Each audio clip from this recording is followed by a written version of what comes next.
¿Qué tal? ¿Cómo andan? Disfrutando de estos días primaverales. Bienvenidos a este nuevo programa de Ingenio. Ya estamos llegando a fin de año, estamos en los últimos programas, redondeando estos temas, siempre hablando de tecnología, de sociedad. Mi nombre es Alejandro Mohamed, acá tengo un equipo que me acompaña. ¿Qué tal a todos? Santiago Botlink. Sofía González Chiape. Franco Agoglia. Buenísimo. Bueno, ya estamos llegando a fin de año y a fin de programa. Nos quedan dos programas. Se o acaba, sea, el de hoy y el de la semana que viene. El de hoy y la semana que viene. La semana que viene tenemos una gran sorpresa con globos, con picnic, con todo. ¿Sí? Sí, amerita. Vamos a traer medias lunas. Como en algún programa, uno de los invitados, ¿se acuerdan? En algún momento trajo medias lunas, así que vamos a repetir el experimento. Ingeniería, ingenio, un tema que venimos, una profesión, una forma de vida, un conocimiento, una transferencia que venimos charlando desde hace 2 años en este programa, y siempre está el eje tecnología y sociedad, ¿no? ¿Cómo afecta la tecnología a la sociedad? ¿Cómo se puede beneficiar o cómo se beneficia la sociedad a través de la tarea de los ingenieros, de las ingenieras, esta cosa de mejorar el mundo, cambiar el mundo? Y a veces hay áreas en las que uno se queda sorprendido, como lo que vamos a charlar hoy. A ver, ¿esto es ingeniería? ¿No es ingeniería? ¿Dónde está la ingeniería? ¿Qué hace la ingeniería? Por ejemplo, cuando manejamos datos, ¿no? Una cuestión clave dentro de la ingeniería es que lo vemos desde la matemática. Manejamos variables, funciones, uno identifica las variables X e Y, que son las más fáciles, las primeras en las que empezamos ahí a dar los primeros pasos, funciones, números, cantidades, valores. Después lo complicamos un poco más con la probabilidad, con la estadística, pero en el fondo hay una especie de recurso, y acá en este programa en algún momento lo charlamos, que son los datos, ¿no? En algún momento dijimos, bueno, la ingeniería busca dominar los materiales y la energía. Sí, perfecto. Pero además, en el siglo XXI le sumamos esta que es la información, este tercer pilar a los materiales y la energía, que es el pilar de la información y el pilar de los datos, ¿no? Y lo que vamos a ver hoy es justamente cómo podemos aprovechar esos datos para aplicarlos a cuestiones que a veces uno se piensa, bueno, pero esto, lo que decíamos, está en la ingeniería, ¿no? ¿Cómo ven ustedes el tema de aplicar datos en su vida profesional, en su vida cotidiana? Les puedo asegurar que hace muchos años esta palabra no se usaba tanto. Totalmente. Siento que un poco va por el lado de la manera de que los almacenamos a los datos. Antes por ahí era un poco imposible o muy difícil, requería muchos recursos almacenar datos. Hoy es algo de todos los días. Cualquier computadora tiene determinada cantidad de gigas que te permite almacenar 10.000 fotos, lo que sea. Y de esta manera, por ahí un poco como que se empiezan a ver correlaciones entre estas. Al tenerlos tan accesibles, como que podemos darnos cuenta, che, esto tiene que ver con esto. Esta otra cosa produce tal otra cosa. Y es un poco el desafío de todos, siento que también de los ingenieros un montón, de poder buscar las herramientas que tenemos para ver cómo estas cosas llevan a otras. Y un poco cómo todo está relacionado, al fin y al cabo.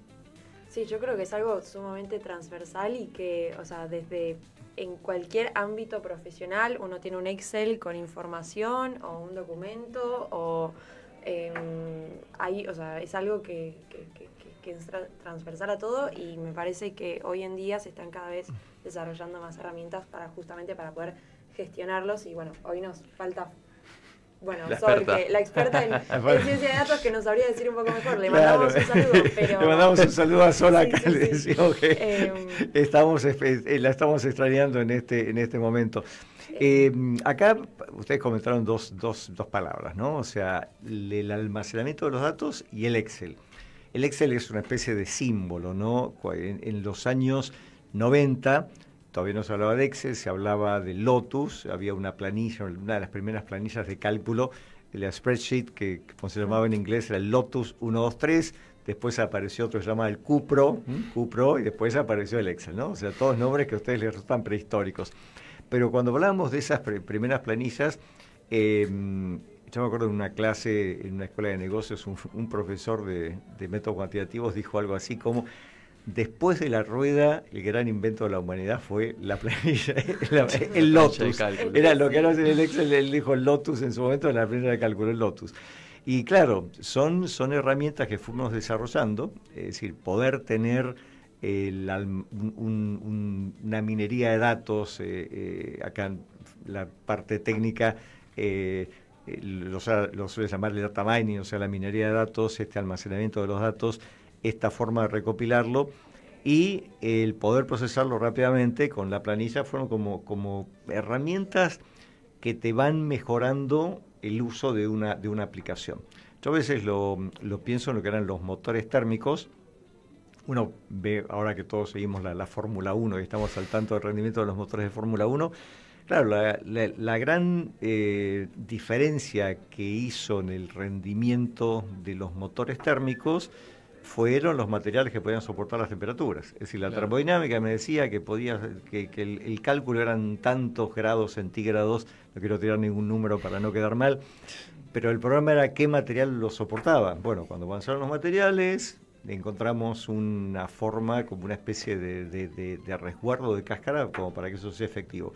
Y hoy estamos hablando de ingeniería de datos, ciencia de datos, de analítica de datos, y bueno, y tenemos justamente esto que decíamos, no tenemos la forma de almacenarlos, la forma de procesarlos un poco más rápido y nos va a permitir ir avanzando. O sea, es como que vamos construyendo sobre esta necesidad herramientas que nos van ayudando a mejorarlo, ¿no? Acá hay tres grandes cuestiones, ¿no? Primero, conseguir los datos. ¿Quién nos los da? Los datos cuestan mucha plata, o sea, conseguir los datos. El procesamiento, que bueno, que en el fondo hoy diría que es la parte más rutinaria, la más estandarizada, la que le dejaríamos a la inteligencia artificial de que tanto hemos hablado. Y la tercera es qué hacemos con estos datos. Bueno, con esta introducción, con este pilar que le sumamos a la ingeniería, los materiales, la energía y los datos, vamos a hacer nuestro primer corte y después de este corte nos metemos de lleno a ver con los invitados, a ver en dónde aplicamos, en qué área exótica aplicamos la analítica de datos. Bueno, vamos a hablar justamente de este tema un poco habitual de la ingeniería, ¿no? Así que... Bien, presento a nuestros invitados.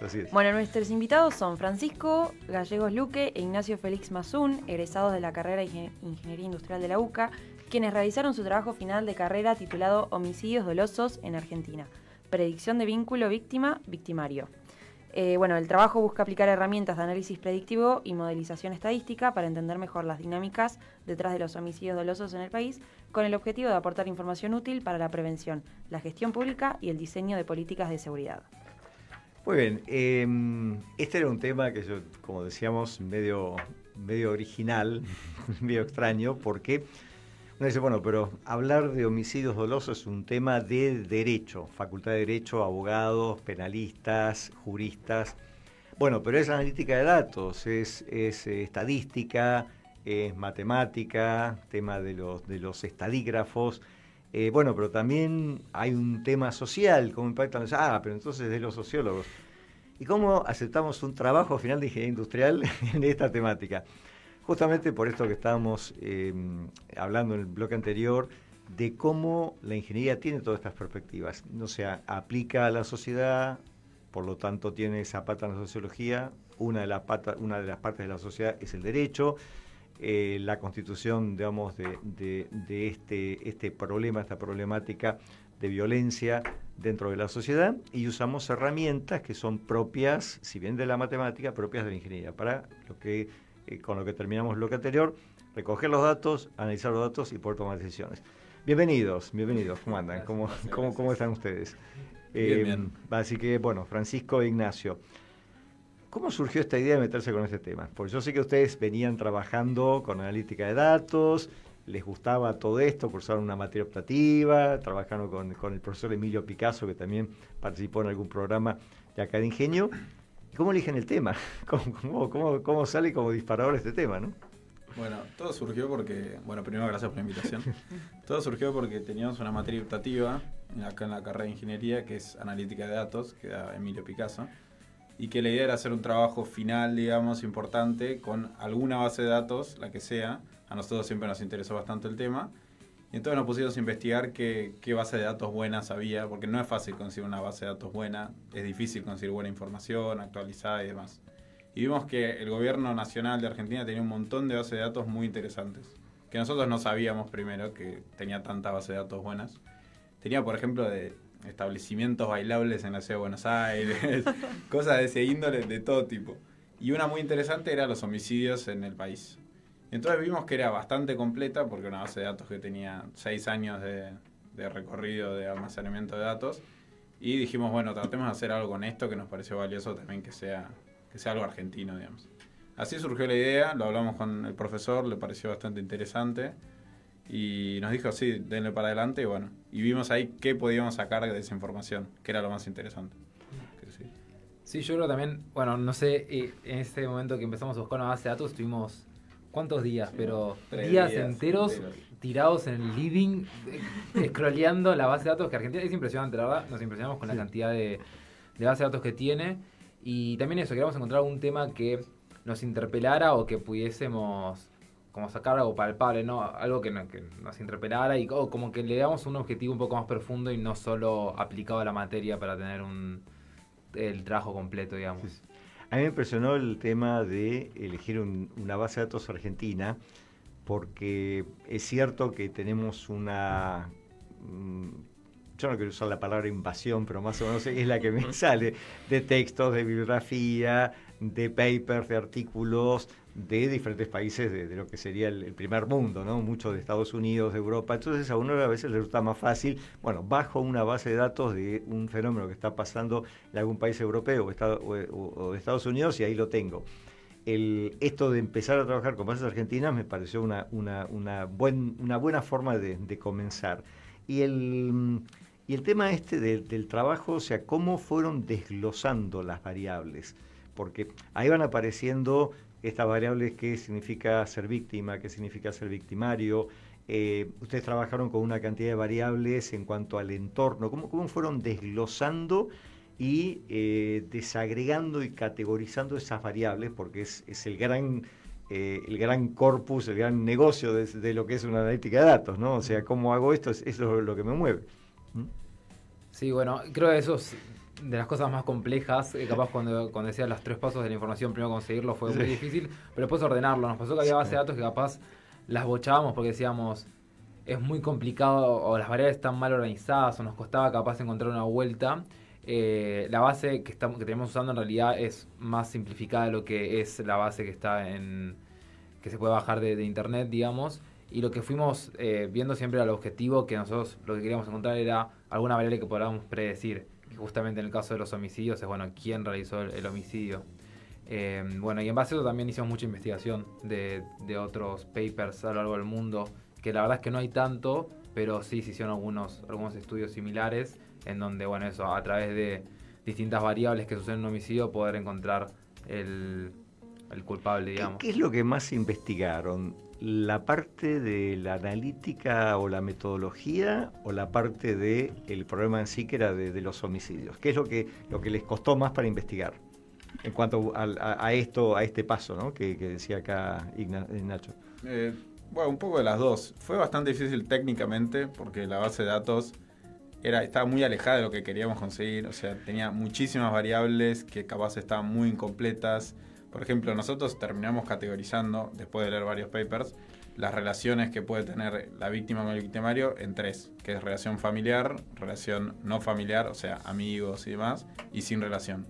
Pero en la base de datos que teníamos, no sé, 20 variables. Perdón que te interrumpa, Fran, pero sí. esa categorización la propusieron ustedes a través de papers que tenían que ver con el tema de homicidios. Exactamente. Perfecto. Primero habíamos propuesto, creo que 5 categorías. También con el profesor Emilio nos dijo, esto está muy bueno, pero es muy complejo. Ese es otro tema de estos modelos, que cuanto más complejo es, uno puede hilar más fino, pero a la vez hay un punto de complejidad que ya los modelos no funcionan. O sea, hay que acotar.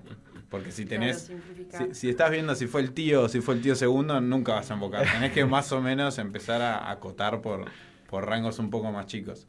Y ahí llegamos a que un buen número era 3 variables. ¿Te acuerdas? Había varios papers que proponían otras categorizaciones, pero que justamente encontraban que era muy difícil diferenciar vínculos de tal tipo o tal otro tipo. Entonces, en vez de tener 5 vínculos, lo juntaba 2 parecidos, los juntaba en uno. Y así, claro, tenés menos, pero es más fácil llegar a lo que uno quiere llegar. Claro, o sea, cuando una de las categorías era pariente o familiar, y ahí entraba cualquiera. Claro. Sí, creo que lo más complicado capaz era familiares es muy fácil porque, o digamos, de identificar porque tiene que ser un lazo sanguíneo, digamos. Pero entre amigo y conocido es muy complicado distinguir quién es tu amigo, quién es un conocido. Entonces, por eso era más fácil si no se conocían, o Claro. si eran familiares, o bueno, se conocían. En la misma bolsa entraba un amigo que alguien, un socio de trabajo, por ejemplo. Pero Claro, bueno, sí. es complicado. Sí, sí, sí, como que se buscaban categorías un poco más amplias, pero Claro. que fueran bien marcadas, ¿no? O Claro. sea, que no hubiera, como se dice en estadística, que no hubiera intersección, o sea, mutuamente excluyentes, ¿no? Sí, yo tengo una duda. ¿Cuáles eran las preguntas que cuando ustedes arrancaron a hacer el trabajo buscaban responder? O sea, está bien, analizaron las bases de datos, analizaron qué eran, bueno, esto segregaron en categorías, variables, no sé qué. Bueno, ¿qué es lo que ustedes buscaron responder con esa base, con toda esa información? Yo lo primero que buscábamos un poco era, primero, ver si la base de datos nos servía, porque hoy en día estamos llenos de información y capaz no... O sea, la información tiene que ser útil a lo que nosotros queremos hacer. Entonces la primera pregunta para mí era ver si la base de datos o la información recopilada a lo largo de estos años nos daba información acerca de los homicidios y de, bueno, justamente esto, de si las características que pasaban en el homicidio nos podían responder quién lo había hecho. Yo creo que eso fue lo primero que tratamos de buscar y bueno, y después el segundo paso, hilar más fino en decir, bueno, qué variable específicamente me comenta cada relación, en esa línea yo creo. Sí, sí. También es difícil porque cuando te vas metiendo te vas dando cuenta de qué preguntas puedes responder y cuáles no. O sea, está lleno de ruido, digamos, en la base de datos cuando hay tanta información. Y Claro. sobre todo con cosas sociales que son mucho más complejas porque uno mira, en general uno ve datos de números, de economía, además. Sí. Pero justo en algo tan fino como por qué alguien mató a alguien o algo por el estilo, es como que es bastante complicado. ¿Ustedes se eso. manejaron exclusivamente con los datos? O sea, o tuvieron algún tipo de entrevista? ¿Pudieron dar algún paso más para consultar a algún experto? ¿O tomaron solamente el manejo con los datos? No, solo tomamos los datos. Lo que tenía bueno también la base de datos era que tenía una guía de referencia, que es algo que arma el Ministerio de Seguridad, que está bastante bueno porque te detalla muy bien cómo toma los datos, qué datos tomó, te define exactamente qué quiere decir, porque hay un montón de casos medio límites que no son tan fáciles Claro. de entender. Y lo único que hicimos aparte de eso fue cruzar la base de datos con los datos del censo del 2022, que eso fue también una parte bastante complicada. Claro, porque para que tenga coherencia justamente Claro. con lo que te dice el censo de población, con esta. Hay una pregunta que la vamos a dejar acá como siempre para que la piensen y después después del corte la vamos a ir respondiendo. El título del trabajo es Predicción del vínculo víctima-victimario. Y acá hay una palabra clave que es predicción, y ustedes lo comentaron cuando empezaron a hablar de la motivación del proyecto, querían predecir algo.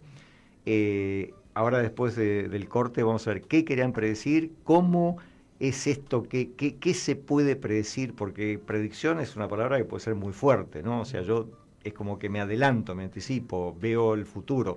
¿Cómo lo manejaron, cómo lo interpretan y a dónde fueron llegando? Así que después del corte vamos a pasar a este interrogante. Bueno, estuvieron pensando, lo dejamos acá en la mesa de examen, lo pusimos en capilla pensando un poquito.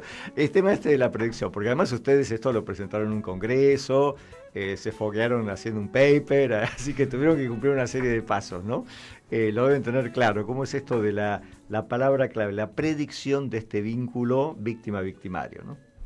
Bueno, nosotros queríamos justamente hacer un intento por ejemplo, uno llega a un homicidio y pasaron ciertas cosas, ¿no? La persona que fue asesinada es una mujer o un hombre, hubo tal arma, fue en tal lugar. Y con esos datos, nosotros, a priori uno no sabe quién fue el homicida. Lo que queremos decir es, si con esos datos nosotros podemos tratar de esbozar algún intento de conclusión de cuál fue el vínculo entre la víctima y el victimario.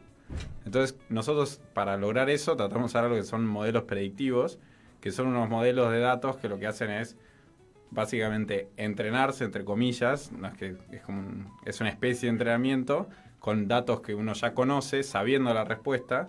Después se lo testea a ver si ese entrenamiento fue más o menos acertado, si estuvo invocándole o no a las predicciones. Y con eso uno tiene algo que, dándole unos datos que son totalmente nuevos y aleatorios y una combinación de variables de un homicidio que nunca había ocurrido, te dice, mirá, probablemente la mayor probabilidad de que sea esto es que sea un familiar, o que sea un desconocido, o que sea un no familiar. Y eso es una especie de predicción, porque claramente no va a saber exactamente quién fue, pero es un buen indicador en términos de probabilidad de cuál es el más probable que sea, digamos. Y eso fue lo que tratamos de hacer con nuestro modelo predictivo, digamos. Pues eso es toda una metodología de investigación, o sea, cómo llegar a ese modelo. Claro. Sí, era un poco el objetivo que decíamos al principio, de tratar de buscar algo que sea útil, no solo cumplir el trabajo de alguna manera. Y bueno, y mirando un poco así con los datos que nos daba el gobierno, poder ver que, digamos, a la justicia o al derecho como sociología, más allá de que está buenísimo ver cómo fueron las tendencias en estos últimos 10 años, está bueno que todo eso nos sirva como una herramienta para mirar a futuro y bueno, poder tener menos homicidios en Argentina y poder condenar los homicidios que sucedan más rápido. Poder tener políticas de prevención, por ejemplo. Hola, me sumo al programa un poco tarde, pero... No, te estábamos extrañando, te estábamos extrañando. Bienvenida sola. Gracias. No, estaba pensando que bueno, que se hayan podido meter en cuestiones de ciencia de datos con la formación de ingenieros industriales y que me interesaba como particularmente eso, qué desafíos tuvieron ustedes en meterse en otro dominio de conocimiento distinto, si ya sabían programar, si sabían todo lo que necesitaban o qué cosas tuvieron que desarrollar para eso. Bueno, sí, en la carrera aprendimos a programar en Python, pero cosas no como una carrera de ciencias de datos, digamos. Sí tuvimos, todo esto fue en el marco de una materia optativa en el último cuatrimestre de la carrera, que era analítica de datos, con el profesor Emilio Picasso, y que, bueno, la clase, el curso era ir viendo distintos modelos a lo largo del cuatrimestre, y ahí fuimos profundizando en muchos distintos. Después tuvimos que, sí, para hacer el trabajo final y que tardamos, bueno, bastante más, profundizar más en los que habíamos, en los modelos que elegimos para desarrollar el trabajo.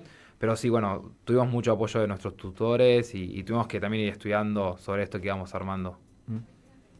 Sí, lo que creo que fue muy importante es que teníamos bastante buena base de probabilidad estadística, porque ya era la tercera materia que teníamos de eso, que la habíamos tenido con el mismo profesor, así que ya se llevaba un hilo. Entonces el enfoque fue más, no tanto desde el lado técnico del código exactamente o demás, sino más de entender qué queríamos hacer, qué herramientas podemos usar y cuáles usar mejor. Y ya entendiendo de dónde partía la base de estos modelos con la base de probabilidad estadística que era bastante buena que ya teníamos. ¿Y qué fue lo que más fácil sacaron y lo que más se les complicó? Qué pregunta. Creo que se nos complicó todo.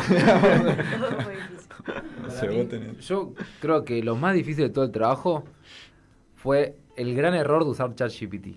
Para mí, sí, o sea, justo el año pasado, bueno, y ahora está muy en auge de ChatGPT, está buenísimo en muchas cosas, pero cuando te metes en algunos terrenos desconocidos y más con códigos y con cosas que capaz no dominás al 100%, solo te mezcla. Yo me acuerdo de haber estado días con ChatGPT luchando y que a veces era mucho mejor juntarnos con el profesor y poder que nos muestre él cómo se hacía. O capaz, ChatGPT a veces capaz te da la respuesta, pero no lo entendés. Entonces lo pones con los ojos cerrados y que tampoco es la idea. Entonces, después cuando nos pasaba que teníamos que justificar lo que hacíamos, teníamos que volver para atrás, volver a armarnos nosotros, digamos. Yo creo que eso fue de lo más complicado, capaz. Sí, está bueno eso de que dice Ignacio, de cuando estás en terrenos medio inexplorados, sos vos y no hay nada más. O sea, el chat lo único que agarra es agarra información de otros lados y la trata de juntar, y cuando te ves en algo más o menos nuevo o inexplorado, hace lo que puede, digamos. Entonces, claro, sí. Es como que en un momento uno tiene que tomar la confianza de decir, bueno, nosotros somos medio los pioneros, nosotros vamos a tener que... Nadie nos va a guiar mucho en esto. Pero obviamente el apoyo de profesores en eso es muy distinto. Y después lo más fácil, no sé qué fue lo más fácil que te he hecho. Supongo la parte más de categorizar las variables, como de tratar de entender qué queríamos y bajarlo a tierra y no tanto lo técnico. Eso fue lo que se nos dio un poco mejor, también como ingenieros que estábamos acostumbrados a ese lado y no tan al más. Y les puedo preguntar qué sistemas usaron, digamos, tanto para procesar los datos como para hacer, bueno, Machine Learning usaron o otro tipo de aprendizaje, algo de eso. Bueno, lo hicimos todo con R, con un programa que se llama R, con unos scripts que tenemos, que nos facilitó el profesor, que tenías que ajustarle los parámetros y demás. Y después toda la categorización y demás lo hicimos nosotros a mano, con Excel. O sea, era un Excel gigante de millones de cifras y nosotros íbamos... Ignacio es un experto del Excel y él iba juntando las cosas y que también era algo que para nosotros era mucho más fácil ver lo que estaba pasando en una planilla, entender las cosas, que meterse en cosas más sofisticadas y estrambóticas que no tenés ni idea de lo que está pasando atrás y rezá que te salga lo que te sirve, digamos. Vos tenés una pregunta... no, pero me la acaban de contestar. Bueno. Justo a preguntarles por el tema de la base de datos, Sí. cómo era, qué información había.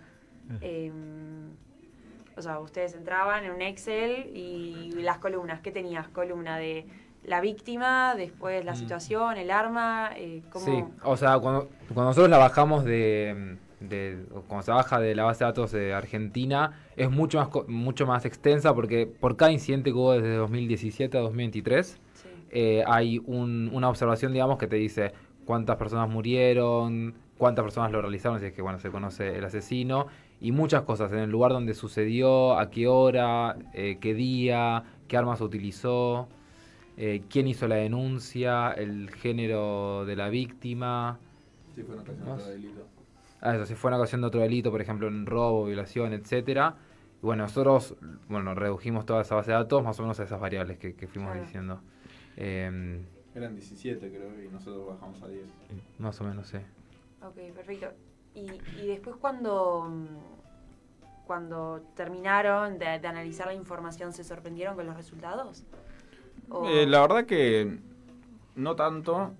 Primero hicimos un análisis exploratorio, como le dijimos, que era básicamente armar gráficos de frecuencia como para ver. Y ahí se veían cosas que eran bastante esperables. Por ejemplo, que cuando el victimario era familiar, en general eran homicidios en casas. Cuando era desconocido, en general en la calle, era con arma de fuego, ese tipo. A mí, por ejemplo, me sorprendió que había muchas más víctimas hombres que mujeres. Ese dato yo pensé que no iba a ser así, pensé que iba a ser al revés. Pero que a la vez, obviamente, las víctimas mujeres, casi todas, o gran mayoría, eran en hogares, los homicidios. O sea que era más común que un hombre muera en la calle, pero que si una mujer era asesinada, casi siempre era en la casa. Y después, ¿qué otro dato? Muy interesante eso desde el punto de vista sociológico, ¿no? Es el gran aporte, porque a veces, es decir, lo bueno de esto es clarificar ciertos mitos que están en la sociedad, que a veces deforman la opinión pública, y esto te lo da con datos. O sea, esto es concientizar la opinión pública con datos concretos, con ciencia, no con una cosa que a veces es medio mito y que puede distorsionar, ¿no? Un sentir que nadie sabe dónde viene. Exactamente, sí, pero esto está bueno, porque, digamos, es como que a veces uno corrobora ciertas hipótesis, pero ahora sí sé que la hipótesis es válida porque lo pude justificar, ¿no? Sí, eso está bueno. Y bueno, para eso tuvimos varias fases. Primero ese análisis exploratorio, que era como para decir, bueno, esto más o menos pinta así. Después hicimos un análisis un poco más profundo con otro modelo que no era predictivo, pero que era como para entender la incidencia de cada variable, que respaldaba lo que veíamos en el exploratorio. Y después con el modelo predictivo no tanto queríamos entender lo que pasaba, sino simplemente predecir. Porque ahí tenés un trade-off con los modelos predictivos y los más descriptivos, que los descriptivos te explican un poco mejor la realidad, pero no son tan buenos prediciendo. En cambio, los predictivos hacen una ensalada muy compleja ahí, que no tenés ni idea de lo que está pasando en el medio y de repente tiene un resultado mejor, pero no sabes muy bien, no te explican tan bien qué hizo cada variable. Esos son los modelos que ustedes comentaban que tenían que ir probando. Sí. Perfecto, claro. O sea, que vas probando para ver cuál vas eligiendo, ¿no? Claro. Así que, buenísimo. Hay una pregunta que también la vamos a dejar para el próximo bloque, así vamos cerrando que es si pudieron tener la oportunidad de compartir esta investigación con algún ámbito público, con algún otro ámbito, como para decir, bueno, ¿quién lo puede aprovechar? O sea, ¿quién sería el cliente de esta investigación? Dejando de lado que el cliente académico, o sea, el trabajo final, la tesis, la publicación, todo eso. ¿Quién sería el cliente? Y si dieron algún paso, si vieron alguna forma de que esto tenga alguna vinculación o transferencia, o si tienen idea de poder hacer alguna vinculación o alguna transferencia con este conocimiento. Así que después del corte vamos a esta última parte. Muy bien, estamos nuevamente. Bueno, estábamos esto de la posibilidad de transferencia, ¿no? O sea, uno de los pilares de la universidad siempre es transferencia, ¿no? Hablamos de docencia, investigación y vinculación, que es transferencia. ¿Pudieron tener o tienen algo en carpeta? ¿Vieron algo? ¿Alguna idea? Cuéntenos un poquito cómo sería el paso siguiente. Sí, nosotros, bueno, la idea siempre, o siempre estuvo en nuestra cabeza, por lo menos poder, o siempre digamos un objetivo un poco más allá del trabajo, de presentarlo acá en la universidad, digamos. Todavía no se lo presentamos a nadie, pero bueno, sí, siempre estuvo la idea y probablemente ahora, en estos meses capaz, necesitamos, bueno, sí, encontrar a alguien de la justicia o alguien capaz del gobierno que quiera ver nuestro trabajo. Pero bueno, sí, también la semana pasada que lo presentamos por primera vez en el Congreso, claro, tuvieron un congreso académico, se lo llevaron a presentar justamente al COINI, al Congreso. Sí. Y bueno, a mucha gente también le pareció interesante, que creo que fue un buen primer feedback. Sí, fueron comentarios muy buenos. Yo no pude estar en la presentación cuando andaba de un lado para otro en la organización del Congreso, pero me hicieron muy buenos comentarios. Che, estos chicos de la UCA presentaron este trabajo, qué original, la verdad que fue muy bien recibido. Sí, estuvo muy bueno y bueno, me dejó con sí, ganas de poder seguirlo o poder presentarlo y ver en qué puede. Acá tenemos un profesor de ingeniería que también pasó por este programa, Manuel Di Selva, que él es juez en lo laboral. Si bien está en otro ámbito, no está en el ámbito penal, sino en el ámbito laboral, y ya es una persona que está en la justicia, que es muy amigo de la casa, muy amigo mío también, y aparte creo que es un tipo que se le puede interesar, comentarlo, bueno, y poder empezar ahí a hacer la búsqueda, ¿no? Sí, algo que también habíamos pensado que estaría bueno antes de presentarlo a quien sea, porque nosotros hoy en día solo tenemos un paper escrito y una idea en nuestras computadoras, pero tratar de armar algo mínimamente accesible para un policía que llega a la escena del crimen y... O sea, ¿cómo bajar a tierra, cómo implementar ese modelo que tenemos? Esta es mentalidad ingenieril. Me encanta. Esto salvó el ciclo del programa. Y justamente, ¿cómo lo transfiero? Y cómo, lo que decías vos, Fran, la herramienta para poder tenerla más a mano en la seguridad, en la justicia, como para tomar acciones. A mí me gustaría preguntarle justo sobre eso. Yo soy el policía. Tengo su herramienta. ¿Qué hago? Bueno, lo que habíamos pensado, que no lo implementamos, pero era una idea, es tener alguna especie de interfaz en la página web o un sistema, lo que sea, donde uno tenga ciertos campos que uno rellena la información, que diga las opciones, ¿no? Dónde fue, habitante de la población donde fue, el género de la víctima y demás, y con eso hacer una especie de submit y que eso te devuelva una barra de probabilidades de que indique hacia qué lado es, ¿no? Sí. Y obviamente esto es un primer paso, estaría buenísimo conseguir apoyo del ministerio para tratar de conseguir más datos mejores, más finos. También teníamos el plan que nos hicimos de cruzar todo esto con un trabajo del CONICET buenísimo que categoriza a todo el país según índice de calidad de vida. Entonces, para empezar a ver si fue en tal sección o en tal otra, cómo eso influye, etcétera. Algo súper complejo en relación al sesgo. Porque nosotros siempre que miramos un modelo de predicción, siempre estamos mirando alguna métrica, ¿no? De, bueno, si se ajusta o no se ajusta en función de nuestros datos con los que contamos, ¿no? Ahí para los oyentes que no saben, siempre se trabaja uno tiene un dataset con el cual utilizas una parte para el entrenamiento y después otra parte para la validación. Entonces uno, de esa forma, como que tenés esa independencia de que con los datos con los que validas el modelo no son los datos con los que lo entrenaste. Y siempre uno está mirando como esa métrica de error. Y el gran tema por ahí, en algunos casos de aplicación un poco más sensibles, es el tema del sesgo.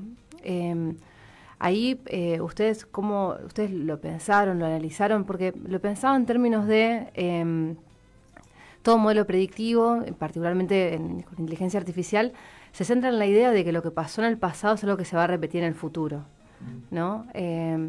Y bueno, y a veces no.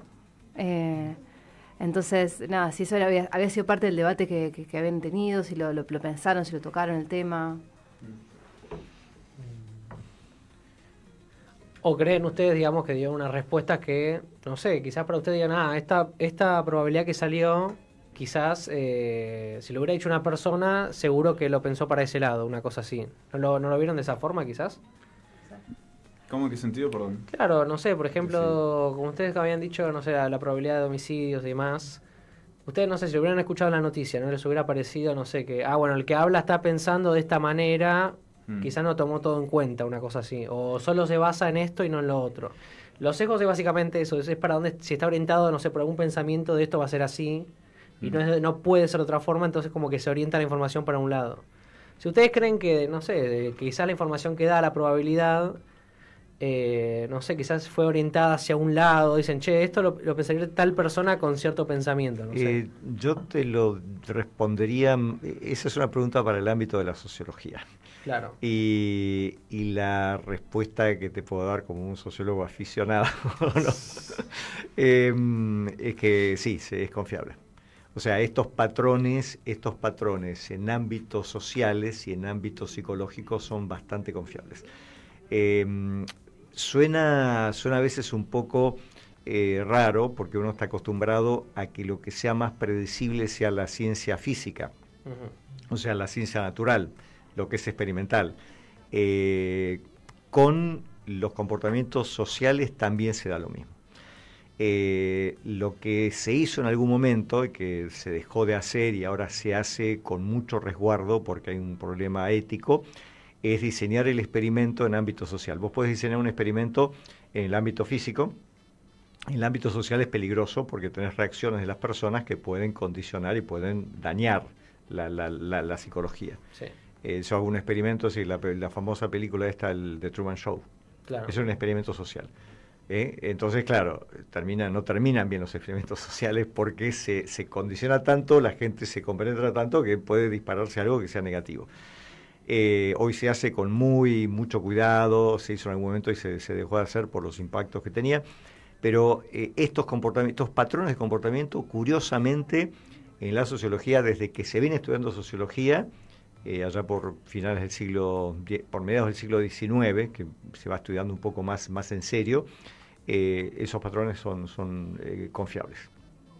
Claro, hay ciertos patrones que se van repitiendo en la historia. Sí, con probabilidad, por supuesto, porque... Obvio, con ciencia detrás. Exactamente, con una probabilidad, o sea, no es que va a ser exactamente igual, no es determinístico, la conducta humana no es determinístico. Claro, pero tiene tendencias. Pero son las tendencias, sí, se dan curiosamente y por eso es que es confiable la sociología como ciencia. Estamos ya sobre el límite del tiempo. No sé si querían comentar algo más porque estamos acá sobre el límite del tiempo. Primero agradecerles muchísimo. La pasaron bien, ¿no? Sí. Yo la pasé buenísima, me encantó, hablaron muy bien, nos ilustraron muchísimo sobre este tema. Queremos pasar un aviso que es fundamental dentro de la facultad. El 26 de noviembre, de 9 de la mañana a 2 de la tarde, vamos a tener un evento de la Dirección de Investigación de la Facultad de Ingeniería y Ciencias Agrarias. Es una jornada en la cual todos los investigadores e investigadoras van a exponer sus temas, sus trabajos. Los estudiantes también pueden exponer sus trabajos. Nosotros estamos viendo algunos chicos que están trabajando ahora en proyectos de investigación. En algún momento pensamos en componerlo a ustedes, pero es un horario complicado para los que están trabajando, pero bueno, es aprovechar todo lo que se fue haciendo en el último año desde las áreas de investigación, ya sean trabajos finales, en papers, en artículos, en ponencias, en congresos, en nuevos descubrimientos, que se van a exponer en ese día, esta jornada, el 26 de noviembre, de 9 a 2 de la tarde. Bien, tengo otro chivo también, así, el pase de la agenda. Mañana, ¿sí? Mañana tenemos el evento. Sí, mañana hay una actividad en el laboratorio que se llama Programar con propósito, innovación, ética y estrategia desde la programación orientada a objetos y la inteligencia artificial. Es un espacio de exposición de trabajos donde los alumnos de licenciatura en ciencia de datos que trabajaron en una materia con el profesor Julio Paredes, a través de una metodología que desarrolló el profesor, que se llama Método de Inteligencia Artificial al Cuadrado, que es investigar, aprender y aplicar. Así que para quienes sientan curiosidad sobre esta metodología o quieran conocer un poco más de los trabajos que se están haciendo desde la licenciatura en Ciencia de Datos, se pueden pasar por el Laboratorio de Ciencia de Datos, Mañana, desde las 10 de la mañana, estarán ahí exponiendo. Subsuelo del edificio Santo Tomás Moro, frente al Departamento de Deportes. Exactamente. Muy bien. Muy bien, entonces nos vemos la semana que viene con el último programa del ciclo de 2025 de Ingenio.